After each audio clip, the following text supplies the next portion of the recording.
Pabita.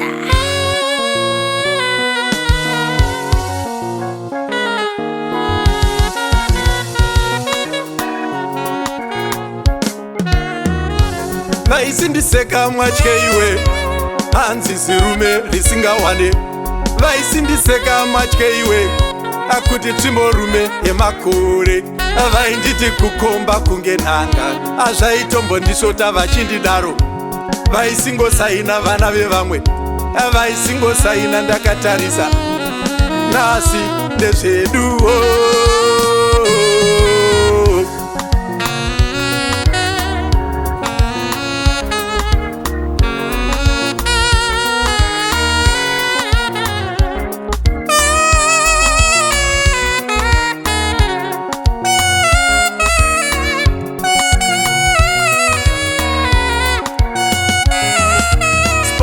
Spoti, hey, ndotsvaga wangu.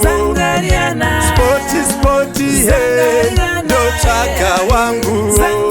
Musuki wendirota, ndotsvaga wangu. Anodzichenesa, hey, ndotsvaga wangu. Kuti chuchuma, ndotsvaga wangu.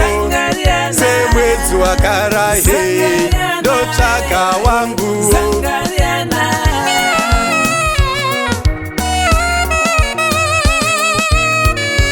Ndazoiwana haranga ine meso anoendaenda.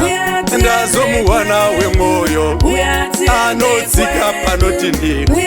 Ndazomuwana wemwoyo susura ndati modzi yechingwa.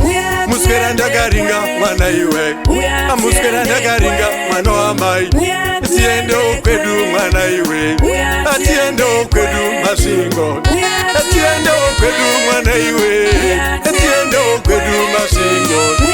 Kwamaisiti ku45 unombonoona makaranga. Vamunositi mafitori uchidya nzimbe dzepachiredzi. Tichizonotiva pana save miti yemipani kupururudza.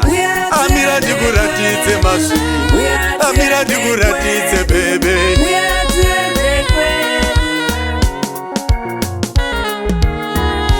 Toisa maoko simuto, taunza mukunda mumusha menyu. Toisa maoko wamambo, ataunza mukunda mumusha menyu. Ikitacherera mupanda wana, ataunza mukunda mumusha menyu. Kuntu chivine mwenezi, taunza mukunda mumusha menyu. Welcome hani kumasvingo, Mwari komborera wanando. Marcelo Pabita.